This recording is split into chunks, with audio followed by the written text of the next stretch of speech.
এইগুলির নাম হইল নাস্তিক। আমি কি আপনাদেরকে নাস্তিক চিনাতে পারলাম? তসলিমা যখন কোরআনের একটা ভুল বাইর করেই দিল, আরো অনেক ভুল,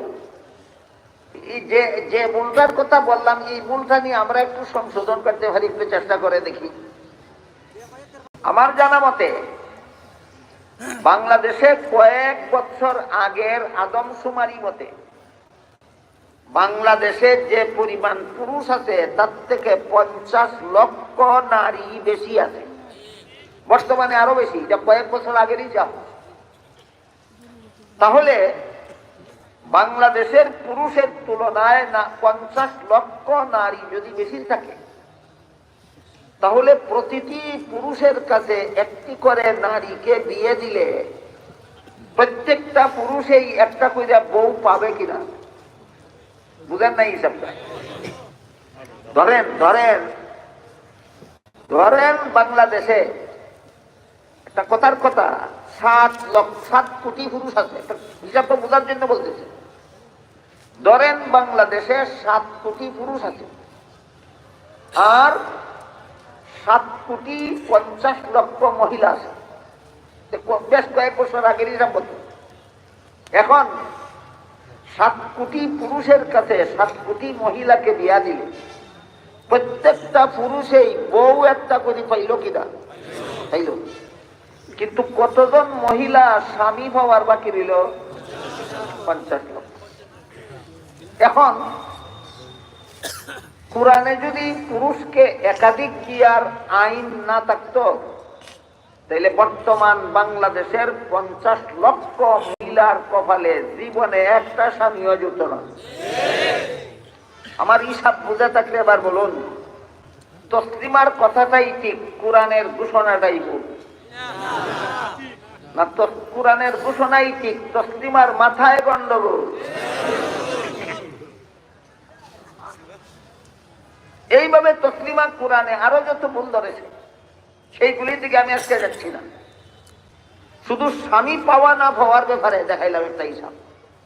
আরেকটা হিসাব, আল্লাহ কোরআনের এক আয়াতে বলেছেন, নিসাউকুম হারসুল লাকুম, হে মুসলমান পুরুষেরা, তোমাদের স্ত্রীরা হলো তোমাদের সন্তান উৎপাদনের ক্ষেত। কি উৎপাদনের ক্ষেত? সন্তান উৎপাদনের ক্ষেত। আরেক রকমের ক্ষেত আছে মানুষের ফসল উৎপাদনের ক্ষেত। সেখান থেকে আমরা কথাটা বুঝে আসার চেষ্টা করি। একটা কৃষকের যদি 4টা ক্ষেত হয় আর 4 ক্ষেতে আলু, মূলা, ধান, গম ফলায়, ফসল তোলার পর ফসলের ভাগাভাগি নিয়ে কোনো ঝগড়ার আশঙ্কা আছে? কেন? মালিক একজন, ঝগড়া কার সাথে করবে?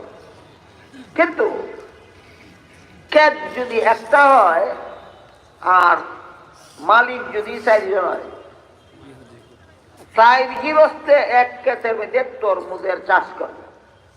ধরুন একটা কথার কথা, শত শত তরমুজ ধরলো, একদিন রাতের বেলায় শিলাবৃষ্টি হয়ে সবগুলি তরমুজ নষ্ট হয়ে গেল, কোন রকমে একটা তরমুজ রক্ষা পাইল। এবার বলেন চাষি কজন, ফসল কটা? প্রথম নম্বর, 4 টুকরা না করে ভাগাভাগি হবে না। 2 নম্বর, টুকরা বেশ কম হইলে ঝগড়া ছাড়া উপায় নাই। ঠিক তেমনি ভাবে একজন পুরুষ যদি 4 জন স্ত্রী রাখে, কৃষক একজন ক্ষেত 4টা, সন্তানের ভাগ নিয়ে ঝগড়ার কোনো আশঙ্কা নেই। কিন্তু তসলিমার যুক্তি মতো তসলিমাকে যদি 4টা পুরুষের সাথে একসাথে বিয়া দেওয়া হয়, এবার বলেন গৃহস্থ কজন, ক্ষেত কটা? 4 গৃহস্থে 1 ক্ষেত পানি শেষ করবে, 4 গৃহস্থে 1 ক্ষেত বীজ বপন করবে, ফসল ধরবে 4টা মূলার মতো না একটা তরমুজের মতো? বল তোর তরমুজটায় বাপ ডাকবো কোনটারে? তাহলে কোরআনটাই ভুল, তসলিমার মস্তকটাই শুদ্ধ না? কোরআনই শুদ্ধ, তসলিমার মগজ কথা। এইগুলির নাম হইল নাস্তিক। ঠিক আমি কি আপনাদেরকে নাস্তিক চিনাতে পারলাম? ঠিক